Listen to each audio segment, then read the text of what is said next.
저는 정토 수행을 하는 스님입니다. 정토 수행. 혹시 정토 법문이라고 들어보셨나요? 들어보신 분 계세요? 이 수행은요, 아주 간단합니다. 한마디로 말씀드리면, 아미타 부처님의 구제를 믿고 받아들이고, 오로지 아미타 부처님의 명호를 부르며, 아미타 부처님의 정토에 왕생하기를 발언하는 이런 수행이거든요.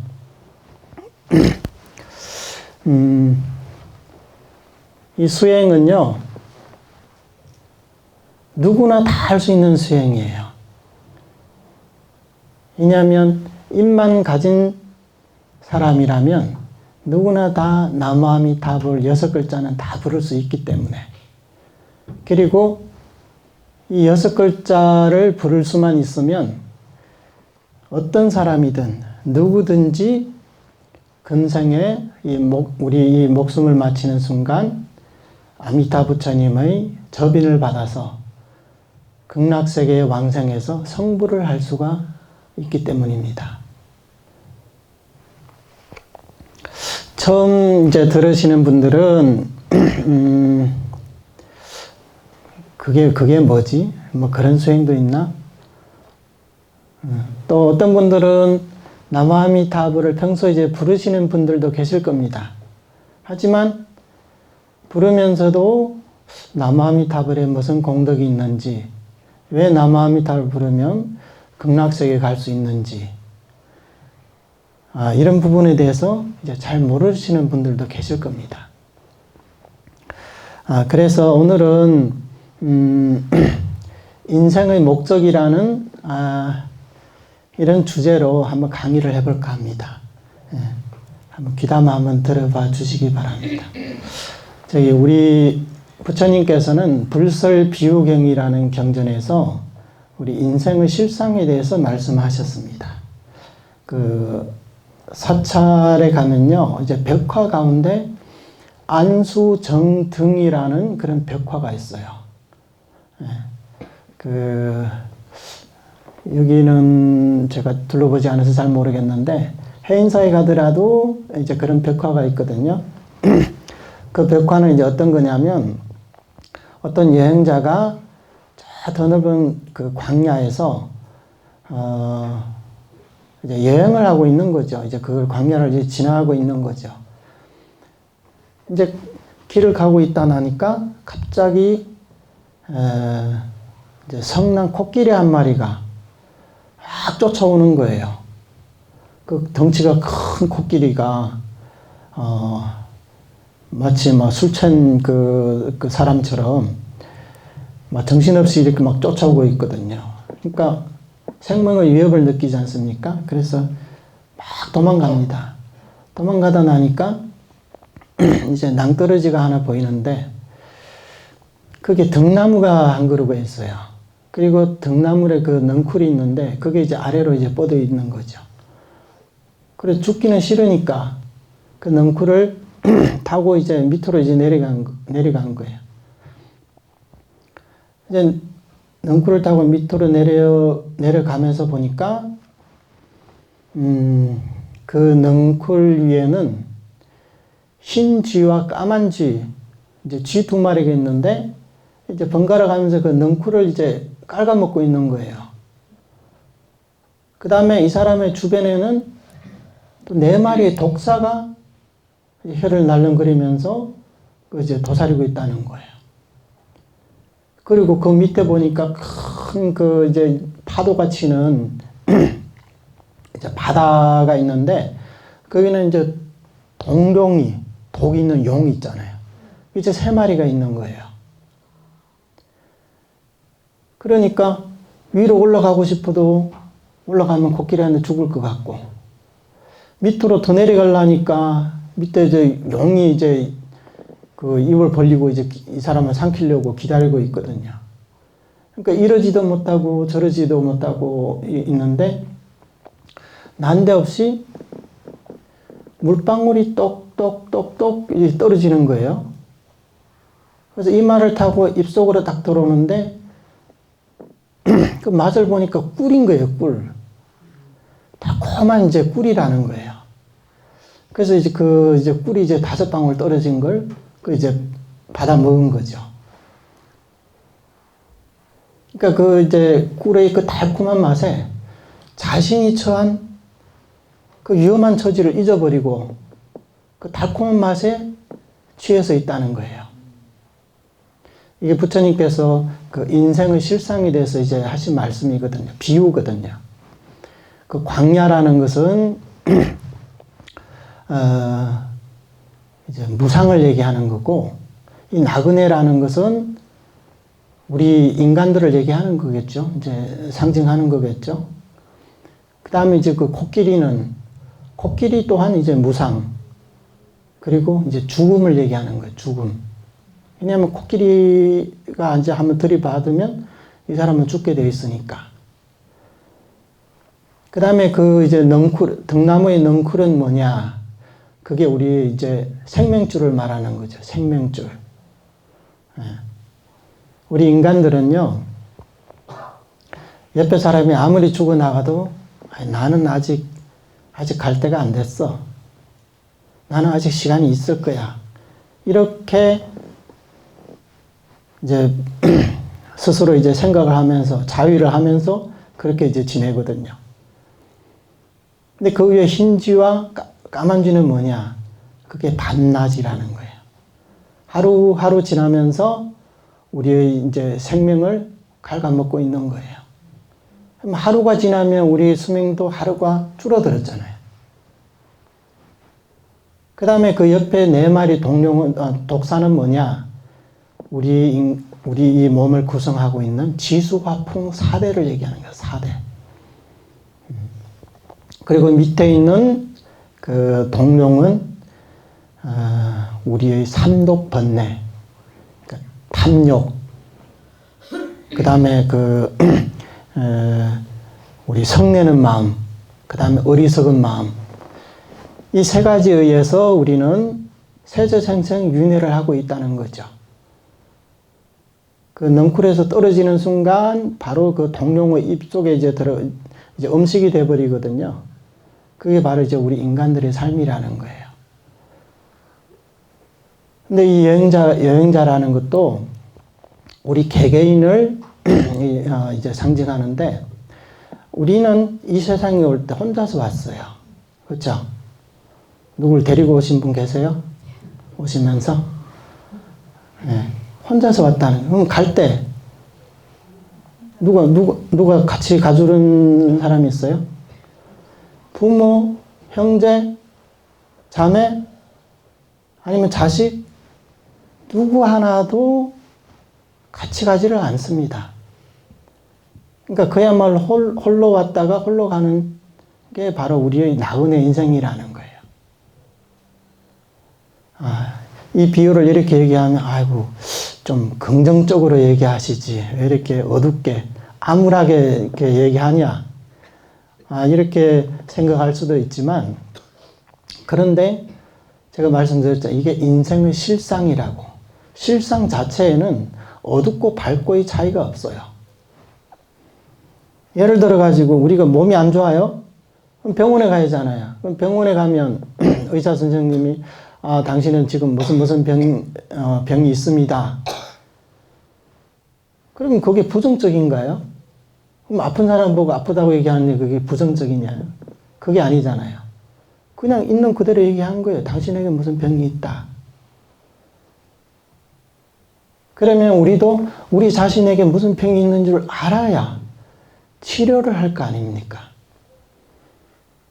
만약에 아픈 사람이 나는 건강한 사람이야. 그러니까 나는 의사도 필요 없고 치료도 필요 없어.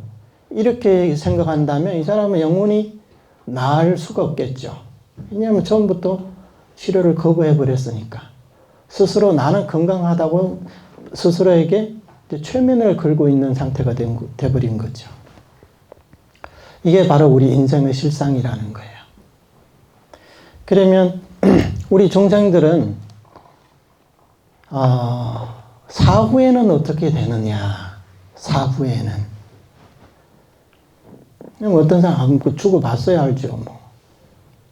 이렇게 얘기하시는 분들도 계실 거예요. 네. 나 안 죽어봤기 때문에 몰라요. 이제 이렇게 얘기하는 사람도 있을 텐데,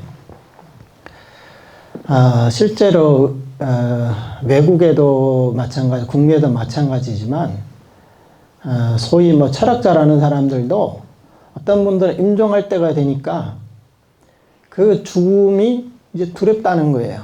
그래가지고 임종할 때, 왜 이렇게 어둡냐고, 빨리 불을 켜달라고. 이렇게 임종할 때 이렇게 외치는 사람도 있다는 거예요. 무신론자라고 하지만 정작 본인이 이제 임종할 때가 되면 자기 눈앞에 보이는 여러 가지 광경들이 있거든요. 그걸 보고는 이제 공포심에 사로잡혀서 누가 하나 나 구해줄 사람 없느냐 하면서 이렇게 외친단 말이에요. 여러분들 중에 혹시 이제 이런 경험이 있을런지 모르지만, 우리 가족이나 아니면 이제 지인이 이제 임종할 때, 저 허공을 가리키면서, 누가 왔다. 나보고 같이 가자고 한다. 그렇게 얘기 들어본 적이 있으십니까? 네. 그런 경험들이, 이제 종종 있을 겁니다. 그게 왜냐하면 그 사람이 임종할 때가 되면요, 이제 양기가 거의 다 빠지고 음기가 이제 살아나고 있거든요. 그때는 우리가 평소에 보지 못하던 그런 광경들이 보인다는 거예요. 다시 말해서, 그 귀도의 중생, 그러니까 영가 중생들을 볼 수가 있다는 거예요. 그 사람 눈에는 보이지만 옆에 있는 사람 눈에는 안 보여요. 그래서 우리는 저 사람이 몸이 안 좋으니까 뭐 헛것을 보고 있네 이렇게 생각할 수도 있거든요. 근데 정작 그 임종하는 사람 본인은 그게 보인다는 거예요. 네. 그리고 우리는 또 그냥 일반인들이 아니라 우리는 불자잖아요. 불자라면 부처님 말씀을 믿어야 되겠죠. 네. 그래서 부처님께서는 우리 중생들은 전부 다 육도윤회를 하고 있다고 하셨습니다. 네. 육도라는 것은 위로는 천상 세계가 있고, 그 다음에 아수라 세계가 있고, 또 인간 세상이 있어. 우리는 인간 세상에 살고 있죠. 그 다음에 삼악도라고도 있다는 거예요. 삼악도. 그러니까 고통받는, 이제 거기는 고통받는 세상이죠. 거기에는 지옥이 있고, 지옥 세계가 있고, 악의 세계가 있고, 그 다음에 축생 세계가 있습니다. 부처님께서는요, 우리 중생들은 죽고 나면 반드시 지옥에 떨어진다고 했어요. 그러니까 우리가 금생에 죽어가지고 다음 생에 물론 이제 지옥에 떨어지는 사람도 있겠지만, 모든 사람이 다음 생에 다 그 지옥에 떨어진다는 것은 아니고 언젠가는 다 지옥에 떨어지게 되어 있다는 거예요. 왜냐하면 우리가 세세생생 지은 업에 따라서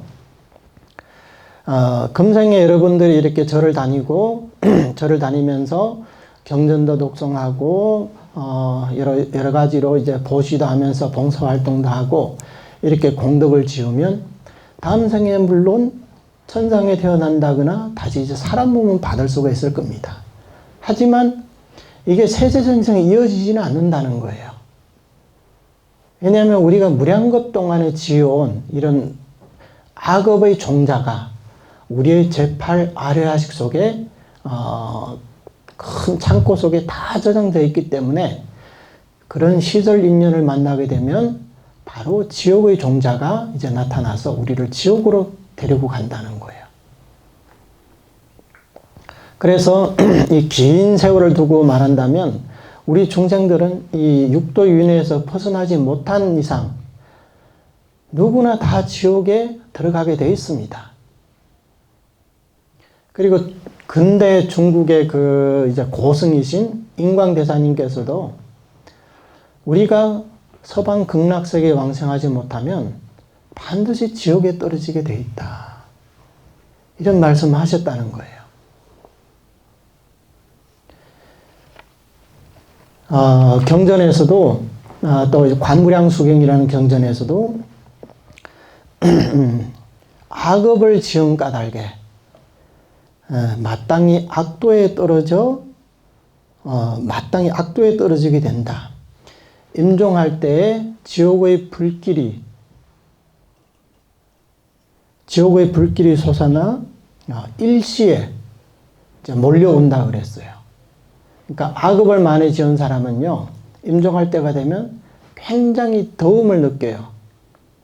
물론 이제 추운 이제 느낌을 받는 사람도 있지만, 옆에 사람들이 봤을 때는 아무것도 없는데, 근데 당사자는 그걸 느낀다는 거예요. 자기가 지은 악업에 의해서 지옥의 불길을 이제 감응하게 된다는 거죠. 그러면 그때 얼마나 두렵고 공포스럽겠습니까? 옆에 사람 누구 하나 좀 사람 살려 좀 구해주세요 아무리 얘기해도 부모 형제라도 그건 어떻게 대신할 수가 없어요. 지장경을 읽어보셨죠? 지장경에 뭐라고 하셨습니까? 친부모 자식지간이라도 저성에 가면 서로 모르는 체 한다는 거예요. 모르는 체 한대요. 그때가 되면 어쩔 수 없는 거예요. 각자 자기가 지은 업에 따라서 이제 윤회의 과보를 받아야 되기 때문에 이제 그렇게 될 수밖에 없다는 거죠. 이 지옥의 고통에 대해서 석가모니 부처님께서 이제 말씀하시기를 이제 어느 날 아난존자가 부처님께 이제 여쭙니다. 지옥의 고통이 어떤 것입니까? 이렇게 여쭈니까 석가모니 부처님께서 말씀하시기를 지옥의 고통이라는 것은 마치 한 사람에게 아침, 점심, 저녁으로 각각 100자루의 창을 꽂았다 뽑아버리는 그런 고통과 같다 했어요. 같은 게 아니라 그런 고통이 있다는 거예요. 그러면서 이 바닥에서 조그만 돌멩이 하나를 딱 들고는 이 고통이 그러니까 아침, 점심, 저녁으로 몸에다 창을 꽂는 그 고통이 이 돌멩이만큼 하다면 지옥의 고통은 저 히말라야 산과 같다 했어요. 비교가 되겠습니까? 부처님 시대에 이제 어떤 아란이 계셨는데, 이분은 숙명통이 열려가지고 자기 전생을 안다는 거예요. 그래서 딱 선정석에서 내가 전생에 뭐 하고 있었었나 하고 딱 선정에 들어서 자기 전생을 이제 관찰을 해보니까 전생에 지옥에 있었더라는 거예요, 자기가. 그래서 그 지옥에서 받은 그 고통을 생각하니까 온몸에서 식은땀이 나는데 그 땀 속에는 피가 섞여 나오더라는 거예요. 그러니까 극심한 그런 이제 공포심 때문에 그냥 땀만 나오는 게 아니라 피까지 섞여 나왔다는 거예요. 그러니까 지옥의 고통이라는 것은 그만큼 이제 고통스럽다는 거예요. 이게 바로 우리 인생의 실상이에요. 금생에 우리가 만약에 이 윤회에서 벗어나지 못한다면 우리 중생들은 언젠가는 이 지옥에 가서 이 지옥의 고통을 이제 겪어야 된다는 겁니다. 이게 우리 당면에 놓인 과제입니다. 이건 누구도 피해갈 수가 없어요. 그러면 우리 인생의 목적은 무엇이냐? 이것을 우리는 한번 깊이 한번 생각을 해봐야 됩니다. 세 가지 문제가 있어요. 우리 인간은 왜 태어났을까요? 그 다음에 두 번째는 우리 인간은 왜 살아야 됩니까? 무엇을 위해 사는 겁니까? 그 다음에 또 한 가지는 인생이 괴롭다고는 하지만 그럼에도 불구하고 우리는 왜 그것을 참으면서 이렇게 살아야 할까요?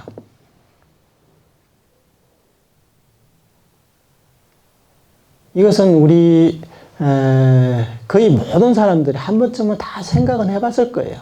다만 깊이 생각하느냐 아니면 그냥 한번 생각하니까 답이 없으니까 뭐 그냥 그런 거 죽지 못해 사는 거지 뭐 별거 있어? 또 이렇게 얘기하는 사람들도 있어요. 뭐 인생이란 별거 있어? 죽지 못해 사는 거지. 그게 정답이 어디 있어? 그렇게들 많이 얘기하거든요. 인생 사는데 정답이 뭐가 있어요? 이제 그렇게 얘기할 수도 있는 거죠. 그런데 이 문제에 대해서 깊이 생각하는 사람일수록 이 사람은 종교적인 이제 사고 방식에 가까운 것이고 또 이 수행자의 근기라고 볼 수가 있어요. 왜냐하면 우리 불교 수행 내지는 모든 종교가 다 우리 이 죽음이라는 이 사실에서 어떻게 탈피할 수 있는지에 대한 해답을 주기 때문에 우리가 종교를 신앙하고 종교의 가르침을 실천한다는 거예요. 그럼 우리 불교에서도 마찬가지죠. 인생의 목적이라고 얘기하니까 자 한번 보세요. 여기 컵이 있잖아요. 이 컵에는 컵만의 존재의 가치가 있어요. 존재의 목적이 있고. 이 의자도 마찬가지죠. 의자가 왜 만들어졌을까요? 아무 쓸모없이 만들어졌을까요? 저 카메라의 목적이 뭐예요? 저 시계 있잖아요. 시계의 목적은 뭐예요? 다 목적이 있거든요. 모든 만물은 다 자기의 생존 가치가 있고 목적이 있다는 거예요. 만약에 우리가 이 시계가 망가졌다거나 아니면 이 컵이 깨졌다거나 한다면 그럼 어떻게 될까요? 바로 쓰레기통에 들어가야 되겠죠. 이제 쓸모없는 물건이 돼버렸잖아요. 그러면 우리가 인생에서 나는 인생에 아무 목적이 없어. 그냥 사는 거지 뭐. 단순히 이렇게 생각한다면 이 사람은 솔직히 말해가지고 이제 폐인과 같은 생활을 하는 거잖아요. 인생에 아무 목적도 없이. 그래서 우리 이 목적이라는 것은요, 이 목적에도 그게 이제 어떤 목적이냐에 따라서 다를 수가 있어요. 예를 들어가지고 우리가 식당에 들어가요. 식당에 들어가면 밥을 먹기 위해서 들어가는 거겠죠. 그러면 밥을 먹기 전에는 식당을 떠나지 않겠죠. 물론 뭐 그게 음식이 너무 맛없으면 몰라도. 우리 밥 먹으러 들어가는 이상은 식당에서 밥을 먹고 배가 부르면 더 이상 식당에 머물 이유가 없잖아요. 이제 언제 떠나도 된다는 거예요. 우리가 마트에 물건을 사러 갔을 때도 물건을 사지 않고 그냥 나올 일은 거의 없는 거죠. 그래서 내가 원하는 물건만 사면 더 이상 또 거기에 머물러 있을 이유도 없는 거예요. 그러니까 이 목적이라는 것도 마찬가지인 거죠.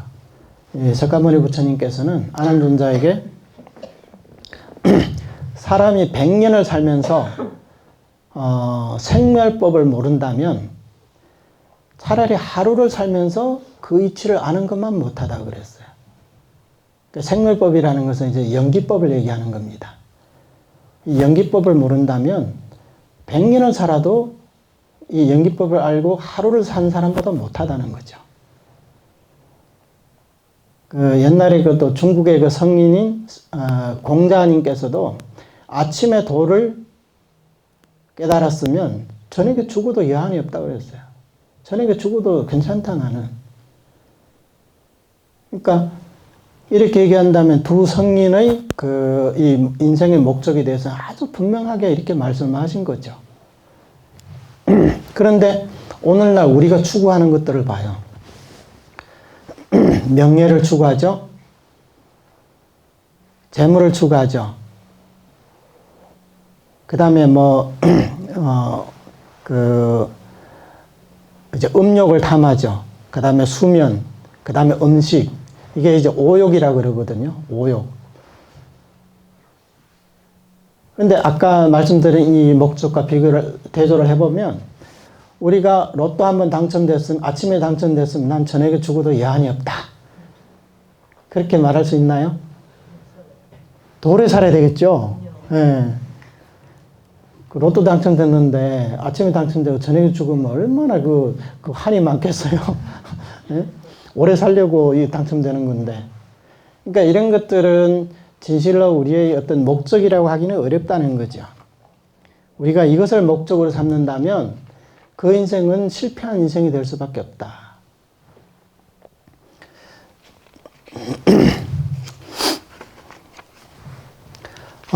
그래서 우리가 이제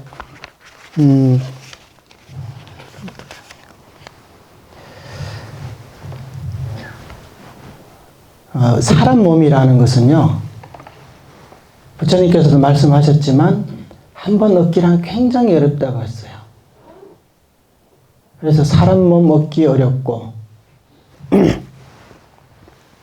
불법을 만나기는 더더욱 어렵고, 그래서 금생에 얻은 이 사람 몸으로 반드시 이 생에서 해탈을 해야 된다고 했어요.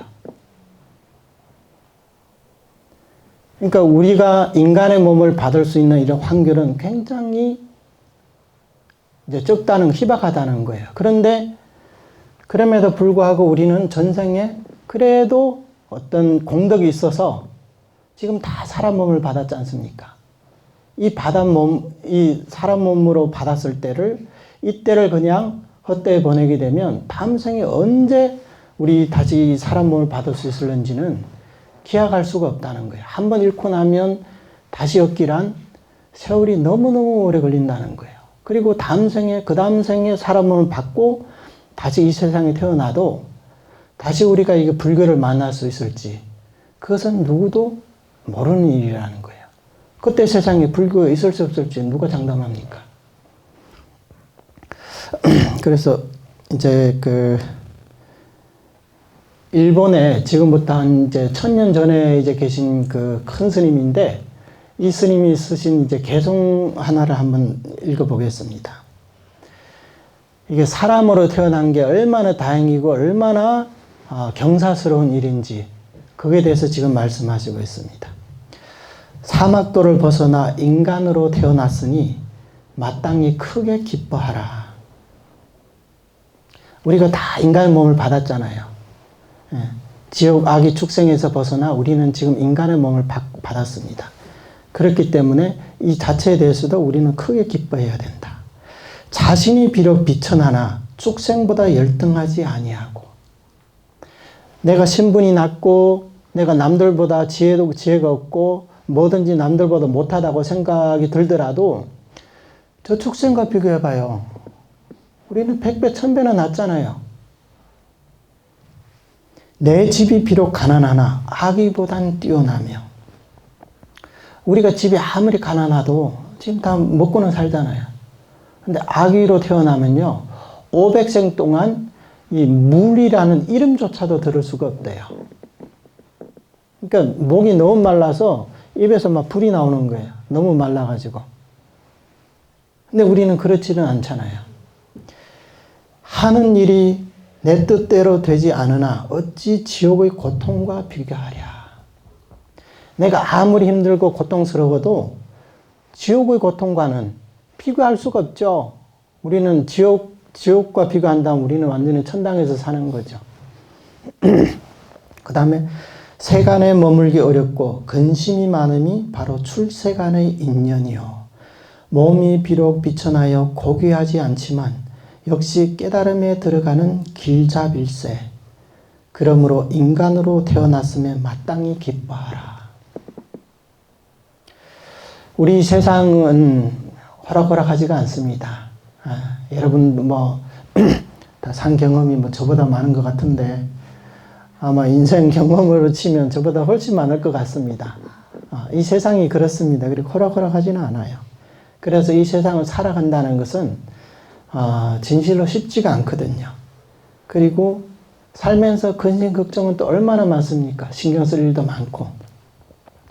하지만 이것이 바로 출세간의 인연이라는 거예요. 우리에게 고통이 있기 때문에 우리가 이 고통에서 벗어나고자 하는 그런 욕망이 생겨나는 거라는 겁니다. 만약에 우리가 태어나서부터 지금까지 모든 일이 내 뜻대로 다 잘 되고 내가 생각하는 대로 다 된다면 아마 절에 다닐 사람은 없을 겁니다. 모든 일이 내 뜻대로 다 되면 뭐가 아쉬워가지고 절에 다닙니까? 많은 사람들이 그렇게 생각하거든요. 그런데 우리가 불교를 공부하려면 우선 고통을 느낄 줄을 알아야 되는 거예요. 뭐가 고통인지. 그래야 고통에서 벗어날 방법을 생각할 거 아닙니까?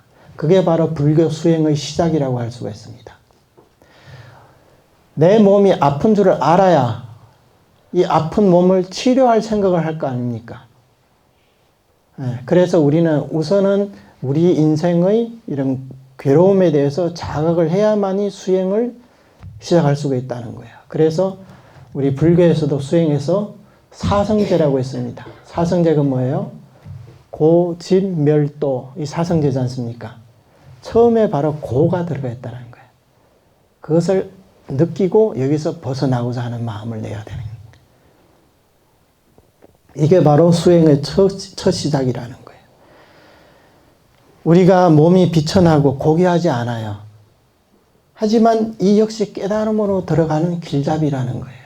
그렇기 때문에 이런 우리 인생에서 우리의 불완전한 인생에서 완전한 인생, 영원한 행복을 추구하기 위해서는 우리가 반드시 이런 불교 수행을 해야 된다는 겁니다.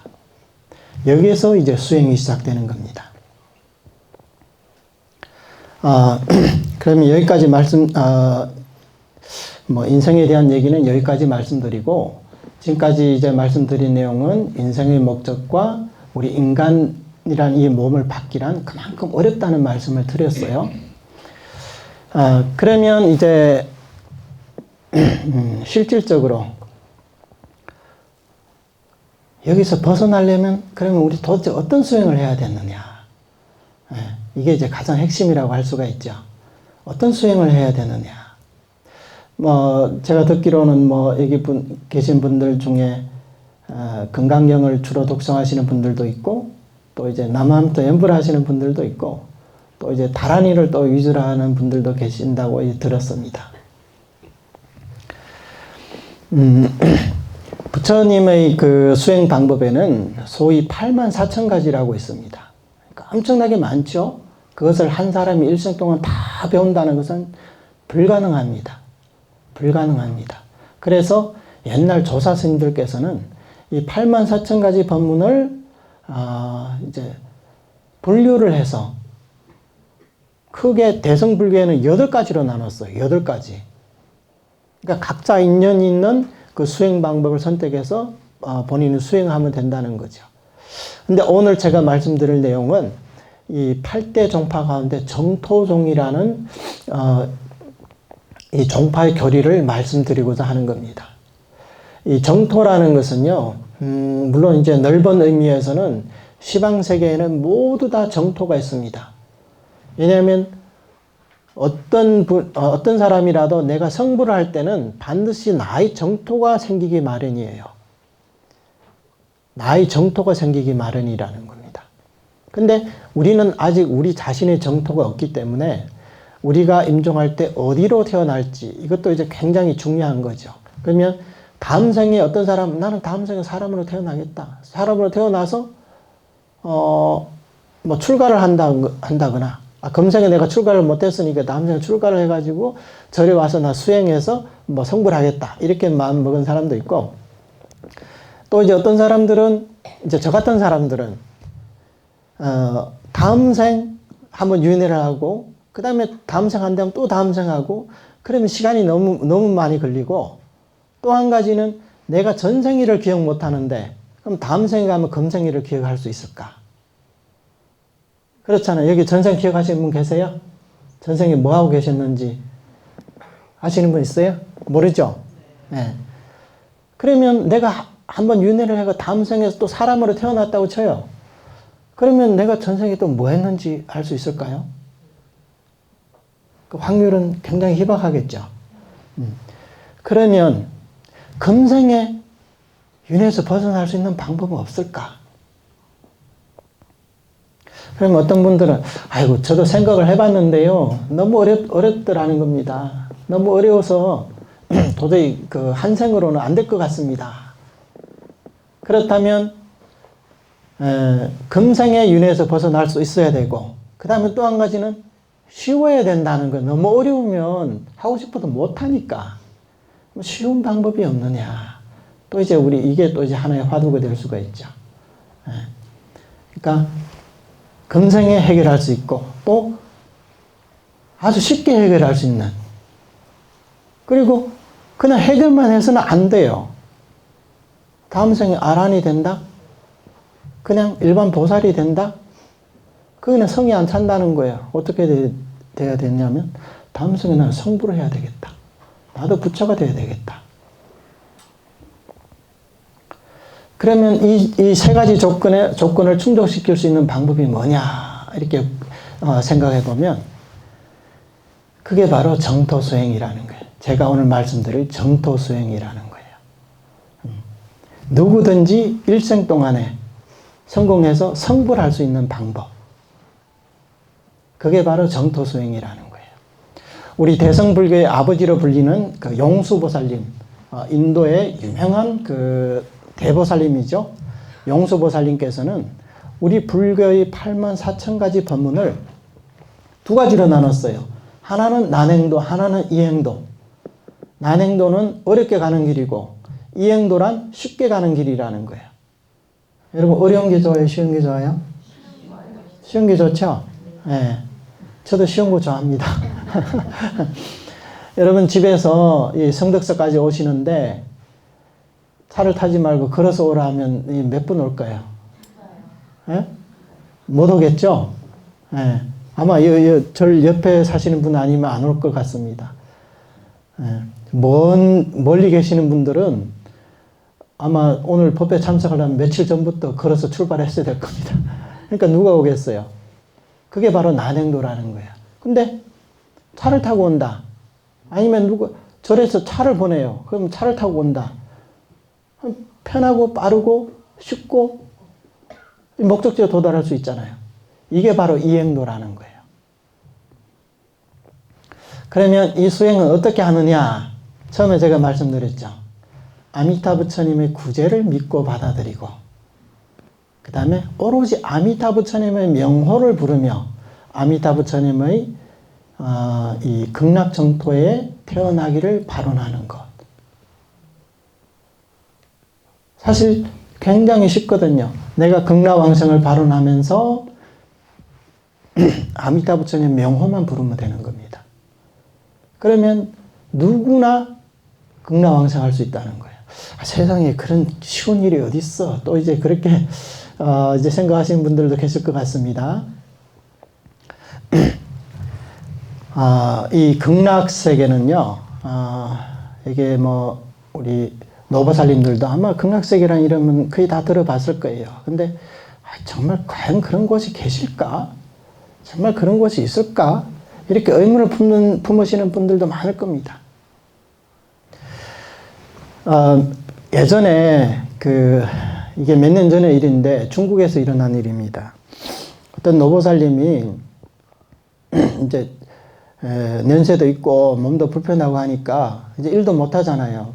집에 이제 계속 계시는데 그 자녀분들이 보니까 맨날 집에 그냥 가만히 있으니까 자기들이 보기에도 불편하고 그러니까 너무 활기 없이 그렇게 맨날 집에 이제 있으니까 그래서 염주를 하나 주면서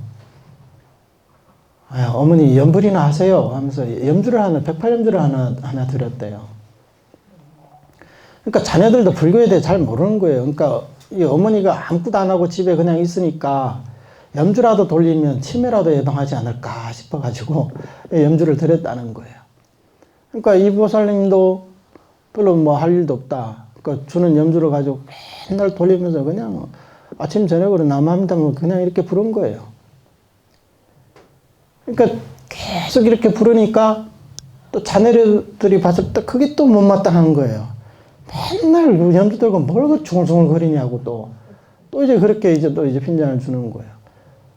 그래도 계속 염불 하니까 어느 날 염주를 확 뺏어가지고 이제 던져버린 거예요. 아니, 극락세계 어디 있는데 뭐 자꾸 이렇게 남한답하냐고, 오히려.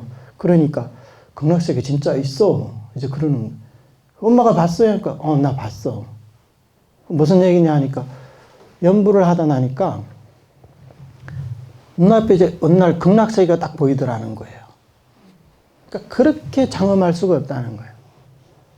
거기 계신 분들은 다 우리가 보는 이 보살과 같이 그런 장엄한 모습이고, 이 바닥은 그냥 황금으로 되어 있고, 태양이 없지만, 이 우리 대낮보다 더 환하다는 거예요. 환하면서 눈이 부시지를 않아요. 태양빛은 환하지만 눈이 이제 부시잖아요. 직접 태양을 바라볼 수가 없잖아요.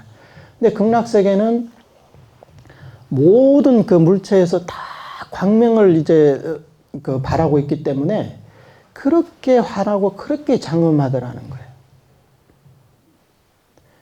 극락세계에서 숨을 한번 싹 들으시면 진짜 막 우리 10년 묵은 채증이 내려간다 그런 말이 있잖아요. 속이 막 뻥 뚫리는 것처럼 정신도 맑아지고 그렇게 좋을 수가 없더라는 거예요. 그리고 극락세계에는 비가 내리는 게 아니라 꽃비가 내려요. 하루 24시간 동안 꽃비가 내린다는 겁니다. 그리고 그 꽃이 바닥에 딱 떨어지면 하루 종일 내리면 얼마나 많이 쌓이겠어요. 근데 거기는 쌓이지가 않습니다. 땅바닥에 딱 떨어지면 바로 사라지고 또 위에서 또 떨어지고. 그러니까 본인은 직접 극락세계를 가봤거든요. 그러니까 자네들이 극락이 어디 있어? 이렇게 얘기하면 본인이 가봤는데, 그럼 극락이 없구나 하고 이제 염불을 안 하겠습니까? 당연히 이제 다 하겠죠. 그러니까 이런 분들은 100% 극락왕생할 수가 있어요. 그러면 이 극락세계라는 것은 어떻게 생겨났냐면, 애초에 아미타 부처님이 성불하시기 전에 법장비구로 계셨어요. 원래는 이제 부처님 밑에서 이제 출가한 비구 스님이었는데, 나중에 이제 수행 성취해서 아미타 부처님이 되셨죠. 근데 이 법장 비구께서 우리 사바세계 중생들의 이런 어려운 처지를 아시고, 우리 중생들이 이 세상에서 아무리 발버둥 쳐봐야 내 힘으로는 윤회에서 벗어날 수 없다는 것을 너무나 잘 알고 계셨기 때문에, 그러면 내가 저런 중생들을 대신해서 내가 수행해서 나의 공덕으로 저 중생들을 구제할 수 없을까? 그렇게 해서 부처님께 찾아가서 어떻게 하면 정토를 만들 수 있습니까? 하고 여쭤보는 거예요. 그러니까 부처님께서 그거는 네가 알아서 생각하느라 이제 그런 거죠. 스스로 생각을 하라고 한 거예요. 그래서 이 법장비구가 5급이라는 세월 동안, 불교에서 말하는 1급이라는 것은 굉장히 긴 세월이거든요. 근데 법장비구가 계셨던 그때는 평균 수명이 굉장히 길었나 봐요. 근데 이분이 5급이라는 세월 동안에 사유를 하신 거예요. 나중에 극락세계를 어떻게 만들어야지, 그리고 중생들이 어떻게 하면 극락세계에 왕생할 수 있는지, 그런 방법들에 대해서 생각만 하신 게 5급이라는 세월이라는 거예요. 그러니까 우리가 건물을 짓기 위해서는 먼저 설계도를 그려야 하잖아요. 그러니까 그걸 설계도를 극락세계라는 그 설계도를 그리는데 5급이라는 세월이 지났다는 거예요. 그리고 나서 그 부처님 앞에 가서 48가지 큰 서원을 이제 세우셨습니다. 그 중에 한 가지가 가장 48대원 가운데 핵심이 되는 원이 제18원인데 뭐라고 말씀하셨냐면, 만약 내가 부처가 될 적에 시방세계 중생들이 지극한 마음으로 믿고 기뻐하며 나의 나라에 태어나고자 길게는 평생, 짧게는 10번 내지 한 번만이라도 나의 이름을 불렀음에도 불구하고 왕생할 수 없다면 나는 성불하지 않겠나이다. 이런 원을 세웠다는 거예요. 그리고 이제 수행을 하신 거죠. 왜냐하면 발언만 있고 수행이 없으면 그 원은 성취가 될 수가 없어요. 반드시 이제 수행을 해야 되거든요. 그럼 수행을 얼마 동안 하셨냐? 경전에서는 불가사의한 조제 영급이라는 세월 동안에 보살행을 닦았다는 거예요. 보살행을. 그러니까 우리가 흔히 알고 있는 육바라밀 수행, 그것을 닦았다. 불가사의한 조제 영급. 그러니까 이것은 뭐 천문학적인 숫자죠. 우리가 상상할 수 없는 이런 세월 동안 수행을 하셔가지고 지금은 성불 하셨다. 아미타경에서는 아미타 부처님이 성불 하신 지가 10급이 되었느니라 그랬어요. 그러니까 10급이 됐다는 성불한 지. 그래서 오늘날 우리가 이 부처님의 이 원력, 이것을 연불왕생원이라 그러거든요. 연불왕생원. 연불왕생원에 의하면 아까 제가 원문을 외워드렸지만 지극한 마음으로 믿고 기뻐하며 나의 나라에 태어나고자, 그러니까 극락세계에 왕생하겠다는 발언을 하고 길게는 평생 짧게는 10번 내지 한 번만이라도 나무아미타불을 부르면 이 사람이 왕생 못하면 나는 성불하지 않겠다, 이렇게 발언했다는 거예요. 그러면 오늘날 이 법장비가 성불하셨잖아요. 성불하셨다는 것은 그 원력이 성취되었다는 의미입니다. 다시 말해서 우리가 오늘날에 길게는 평생, 짧게는 10번 내지 한 번만이라도 나무아미타불을 부르면 누구나 다 왕생할 수 있다는 거예요. 여기서 길게는 평생, 짧게는 10번 내지 한 번, 여기에 대해 설명드리면 앞으로 수명이 10년 남은 사람은 10년 연불하고 20년 남은 사람은 20년 연불하고, 근데 어떤 사람은 지금 이제 몸이 굉장히 안 좋아요. 수명이 한 달밖에 안 남았어요. 그러면 한 달을 연불하고, 어떤 사람은 열흘밖에 안 남았어. 그러면 열흘 연불하고, 근데 어떤 사람은 지금 곧 이제 임종하기 직전이에요. 그럼 10번밖에 못한다, 연불을. 그러면 10번만 하라. 그러면 10번 할 시간도 없다. 한 번밖에 못한다. 그러면 한 번만 해도 이 부처님의 원력에 의해서 역시 왕생할 수 있다는 거예요. 이게 바로 부처님의 본원이라는 겁니다. 자, 여기서 여기 이제 핵심이 하나 있는데, 이 연불수행은요, 우리 스스로 닦은 공덕에 의해서 극락세계에 가는 수행이 아니에요. 그래서 이것을 타력수행이라고 얘기하는 겁니다. 타력수행. 이것은 뭐와 같냐면, 우리가 이제 미국으로 간다고 쳐요. 그러면 미국에 가려면 우리가 티켓을 사야 하잖아요. 비자도 있어야 되고, 티켓을 사야 되잖아요. 근데 나한테 돈이 없어. 그럼 어떻게 해야 되겠어요? 미국 가려면.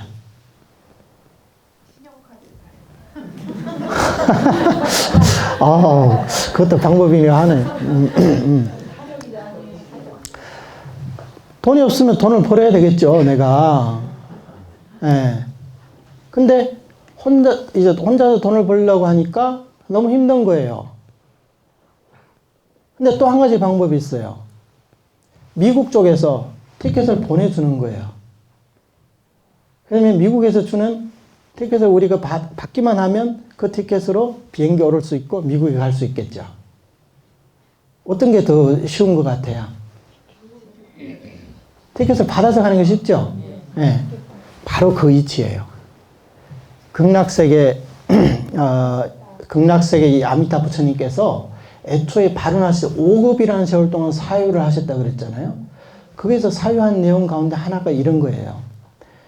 시방 중생들이 나의 나라에 시방 중생들 나의 나라에 태어나게 하려면 너무 어려운 방법을 주면 중생들이 못 하거든요. 할 수가 없단 말이에요. 그러면 극락세계는 크게 아주 장엄하게 지어놨는데 온 사람은 하나도 없어요. 그러면 애초에 극락세계를 만든 이유가 없잖아요. 중생 구제하기 위해서 만들었는데 지금 한 중생도 안 오면 어떡하냐. 그러면 그 보람이 없지 않습니까? 그래서 어떻게 하셨냐면 당신의 그 불가사의한 조제 연급 동안에 닦은 모든 공덕을, 성불의 공덕을 나무아미탑을 육자명호 속에 넣어서 중생들에게 회양을 해주신 거예요. 그러면 어때요? 우리가 나무아미탑을 부르는 순간 부처님의 공덕이 나의 공덕으로 전환이 된다는 거예요. 그러면 우리는 부처님이 주신 공덕을 가지고 부처님이 있는 극락세계로 왕생한다는 거죠. 그러면 쉽겠죠? 네. 그렇게 되면 누구라도 왕생 못하는 사람이 없다는 거예요. 왜? 이것은 내 자력으로 한 수행이 아니라 아미타 부처님께서 우리에게 회양해 주신 공덕을 가지고 극락세계로 이제 왕생하는 그런 수행이기 때문에 누구나 할 수 있는 수행이 바로 이 정토 수행이라는 거예요. 그래서 이 수행은요, 우리가 지금 당장 만나서 지금부터 연부를 하면 가장 좋고, 또 우리 주변에 정말 그 병원에서 지금 사경을 헤매는 사람이 있다면 지금이라도 그 사람에게 이 정토 법문을 알려주셔서 이 정토 법문을 받아들이고 임종할 때까지 몇 번이라도 연부를 하면 이 사람 역시 극락왕생할 수 있다는 거예요. 일반 수행에서는요, 일반 수행에 반드시 우리 개개인의 개정해 사막에 의지해야 된다고 가르치고 있습니다. 먼저 부처님께서 설하신, 제정하신 계율을 이것을 이제 다 지키고, 제대로 지키고, 지계를 해야 된다 그러죠. 계율이 없으면 선정을 닦기가 어려워요. 그 다음에 선정을 닦아야 되는 거예요. 그러니까 마음이 집중된 그런 상태. 거기에서 반야지혜가 이제 나오게 되거든요. 그러면 우리 반야지혜의 칼로서 우리의 무명번뇌를 싹둑 자르는 거죠. 그렇게 되면 우리가 윤회에서 벗어날 수가 있다는 거예요. 다시는 다음 생에 또 육도윤회, 뭐 천상으로 태어나든지 지옥으로 태어나든지, 그 다음에 그 다음 생에 또 이제 윤회하고 돌고 끝없이 돌고 있는 바로 우리의 이 육도윤회라는 현실 속에서 우리가 이제 벗어날 수 있다는 거죠. 그래서 일반 법문에서는 내 힘으로 닦으려면 반드시 이 개정의 사막이 갖춰져 있어야 돼요. 그렇지 않으면 윤회에서 벗어날 길은 없다는 거예요. 그러면 우리같이 개정의 사막을 제대로 닦을 수 없는 사람들에게는 방법이 없느냐? 바로 유일한 방법이 바로 이 나무아미탑을 연부를 하는 방법이라는 겁니다. 방금 말씀드렸듯이 나무아미탑을 이렇게 연부를 하면 3살 먹은 애도 다 부를 수 있습니다. 너무나 쉽다는 거죠. 그래서 어떤 사람들은 그렇게 쉬운 방법으로 윤회를 벗어난다는 것은 나는 믿기가 어려워, 이렇게 생각할 수도 있습니다. 하지만 한번 생각을 해보세요. 나무아미타불이라는 명호, 육자명호가 이 세상에 존재하기 전까지 어떤 과정이 있었는지. 법장비구가요, 5급이라는 세월 동안 사유를 하시고 불가사의한 조제연급 동안 보살도를 닦아서 성불을 한 그 공덕을 육자명호, 성불한 공덕으로 나무아미타불이라는 육자명호가 이 우주법계에 존재하게 됐다는 거예요. 이게 그냥 생겨난 게 아니란 말이죠. 그러니까 우리가 입으로는 쉽게 부르지만 이 속에는 어마어마한 공덕이 있다는 겁니다. 요즘에는 다 스마트폰을 쓰죠. 네? 스마트폰을 쓰죠. 스마트폰 편리하게 쓸 수 있잖아요. 그러면 스마트폰 사용하기 너무 편하기 때문에 이것은 별 가치가 없다, 이렇게 생각할 수 있나요? 이 스마트폰 하나가 생겨나기 위해서 얼마나 많은 과학자들이 노력을 했겠습니까? 또 돈은 또 얼마나 많이 들여서 이 연구를 하고 개발을 했겠습니까? 하지만 그 많은 노력 끝에 우리 손에 쥐어진 것은 이 간단한 이 기계 하나예요. 그러한 기술과 그러한 노력과 피와 땀들이 다 이 하나 속에 다 응축되어 있다는 거죠. 나무아미타불도 마찬가지입니다. 아미타 부처님의 성불의 공덕이 육자명호 속에 들어있기 때문에. 그래서 오늘날 우리가 나무아미타불을 부르는 사람이 있다면 아미타 부처님의 본원에서 항상 그 사람을 보살펴 준다고 했어요. 그리고 아미타 부처님의 84,000 광명이 항상 그 사람을 비추면서 잠시도 떠나지 않으신다. 그래서 관무량 추경에서는 부처님의 광명은 시방세계의 연불 중생을 두루 비추면서 섭취불사하신다. 항상 그 사람을 비추면서 잠시도 이제 버리지 않는다는 거예요. 우리가 지금 나무아미타불 이렇게 부르면 뭐 별 공덕이 없는 것 같은데, 별로 느낌이 없는 것 같은데 이렇게 생각이 들더라도 이미 연불하는 사람들은 아미타 부처님의 이 광명의 비춤 속에 있기 때문에 업장소멸이 빨리 되고 또 이제 지혜가 이제 자라나고,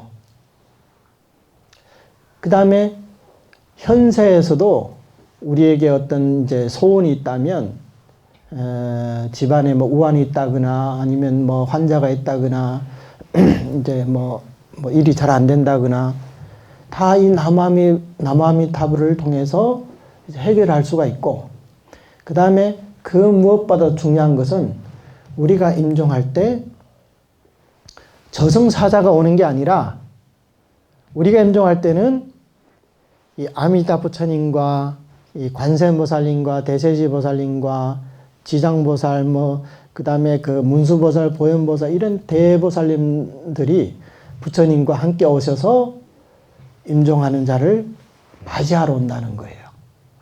이게 제19원 임종내영문이라는 거예요. 임종내영문.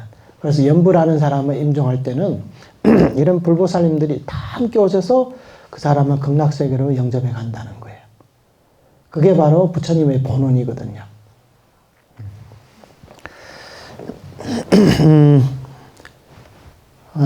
오늘 본문도 혹시 질문이 있으신 분? 예, 해봐요. 왜 태어났는지 왜 사는지 답이 뭐예요?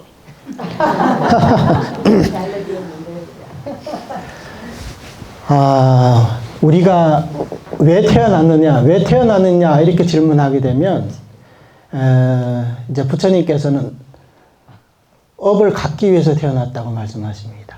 업을. 그러니까 우리가 세세생생 지은 업이 있기 때문에 그 업을 갖기 위해서 일단 이 세상에 태어난 거예요. 내가 이 세상에 오고 싶어서 온 것도 아닌데요. 근데 왜 태어났을까요? 바로 내가 전생에 지은 업이 있기 때문에 그 업으로 인해 가지고 태어나기 싫어도 어쩔 수 없이 태어나야 되는 거예요. 그럼 다음 생으로 또 어디로 가냐? 금생에 지은 업에 따라 또 가는 거죠. 그러면 특히 우리 불자로서 인생의 목적이 뭐냐? 인생의 목적이라는 것은 바로 금생의 이 윤회에서 벗어나는 게 우리의 목적이 되는 거죠. 그러면 윤회에서 벗어나는 그 방법 가운데 우리에게 맞는 방법이 뭐냐? 부처님께서 84,000이라는 그렇게 많은 법문이 있는데, 수행 방법이 있는데 내한테 맞는 옷을 입어야 될 거 아니에요. 좋은 옷이라고 해서 아무나 다 입을 수 있나요? 내 몸에 맞아야 될 거 아니에요. 그러면 우리 법무중생들의 몸에 맞는 옷이 뭐냐? 바로 이 나무아미타불 연불이라는 거죠. 그러니까 어떤 중생이든 번뇌가 많든 적든, 젊은 사람이든 아니면 연세가 든 분이든 마음이 청정하든 청정하지 않든 상관없이 이 부처님의 명호만 부르면 부처님의 원력에 의해서 자연스럽게 우리는 극락세계 왕생하게 될 것이고, 왕생하게 되면 우리는 다 누구나 다 성불할 수 있다는 거예요. 그래서 인생의 목적이 뭐냐 했을 때 우리는 연불왕생의 인생의 목적이다 이렇게 말할 수가 있습니다. 이해하셨나요? 이런 생각은 평소에 이제 많이 해본 사람들이 이런 문제에 좀 민감해요. 그러니까 어떤 사람 처음 들으면 이게 뭐지? 호기심이 생기고 질문이 생길 수는 있지만 그냥 생각하다 답이 없으면 뭐 몰라도 돼. 그리고 이렇게 지나가 버리거든요. 근데 어떤 사람들은 딱 이게 하나 꽂히면 계속 생각하게 되는 거예요. 정말 내가 왜 이 세상에 왜 왔지? 나는 어디로 가지? 나는 왜 살지? 이런 철학적인 질문, 종교적인 질문을 끊임없이 자신에게 던지게 되는 거죠.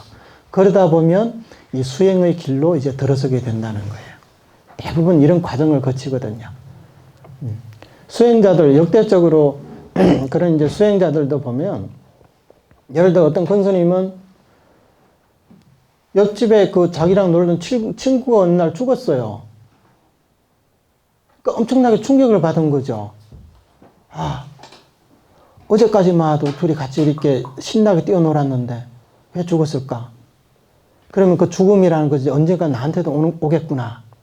이 생각을 딱 하는 순간 세속 생활을 못 하겠는 거예요. 이 일이 급한데 머리에 불이 붙었는데 어떻게 딴짓을 할 수 있냐. 그래서 머리에 붙은 불을 꺼야 된다. 그게 뭐냐? 이 생사대사라는 거예요. 죽음이라는 것은요. 우리는 지금 당장 내한테 닥쳐오지 않았기 때문에 나는 아직 좀 더 살 수 있어. 더 살 수 있어. 이렇게 생각하거든요. 그래서 죽음에 대해서 별로 두려워한다는 생각을 하지 않아요. 생각이 나더라도 깊이 생각하지 않으려고 하는 거죠. 이건 뭐와 같냐면 우리가 동물원에 가면 호랑이도 있고 막 사자도 있고 막 사나운 짐승들이 있잖아요. 그런 짐승들 보고 우리가 무서워합니까? 그냥 재미나다고 보러 가잖아요. 근데 만약에 우리가 어느 날 등산을 갔다가 산속에서 호랑이를 만났다 생각해봐요. 똑같은 호랑이를 만났다 생각해봐요. 똑같을까요, 마음이? 왜냐면 동물원의 그 호랑이는 실질적으로 나한테 위협이 없다고 생각하거든요. 갇혀 있잖아요. 근데 산에서 호랑이를 만나면 어때요? 아차, 이제 내가 잡혀 먹는구나. 이제 바로 이제 그런 생각이 든단 말이에요. 그러니까 이 죽음이라는 여기에 대해서도 우리는 평소에 동물원에 갇힌 호랑이를 보듯이 그렇게 대한다는 거예요. 여기는 나와 거리가 멀어. 예.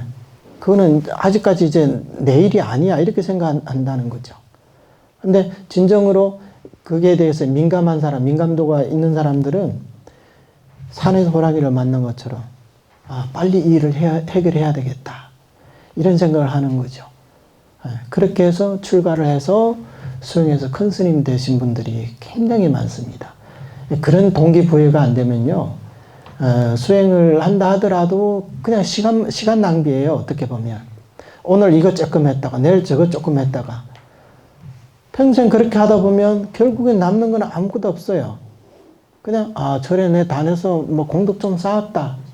그냥 이런 정도지 본인이 지금 내가 지금 하는 수행을 통해 가지고 나는 금상의 윤회에서 벗어나겠다. 이렇게 생각할 수 있는 사람 많지가 않을 거란 말이죠. 왜냐하면 자신에게 자신이 없을 뿐만 아니라 내가 갖고 있는 그 수행 법문에 대해서도 크게 자신이 없어요. 그냥 이거 예를 들어 가지고 이걸 한다면 금강경으로 예를 치면 금강경 독송하면 금강경에 공덕이 있다. 내 마음을 닦는다. 아니면 뭐 우리 가족에게 뭐 어떤 뭐 공덕이 돌아간다. 이런 생각을 하는 거지. 금강경을 통해 가지고 내가 어떤 공성을 체득하고 그래서 3개의 번뇌를 끊고 윤회에서 벗어나겠다. 이렇게 생각하는 사람들은 많지가 않다는 거예요. 왜냐? 이 죽음, 이 무상에 대해서 우리는 심각하게 고민한 적이 별로 없다는 거죠. 그래서 지금까지 세세생생 지금까지 윤회를 해온 거예요. 아마 이 상태가 계속된다면 다음 생에도 또 계속 똑같은 뭐 패턴이 이렇게 이제 반복이 될 겁니다. 다음 생에, 하지만 우리 다음 생에 우리가 또 사람 몸을 받는다면 천만 다행이지만 그렇지 못하고 사막도에 떨어진다면 그 고통은 정말 이루 말로 표현할 수가 없습니다. 그래서 금생에 내 자신이 어떤 사람이라 하더라도 설사 내가 초등학교도 못 나왔다. 일자무식이다. 괜찮습니다. 불교에서는 뭐 지식이 많다고 해가지고 그 사람이 꼭 지혜가 있다고 이렇게 얘기하지 않습니다. 심지어 우리 정토 수행에서는 지식이 없는 사람일수록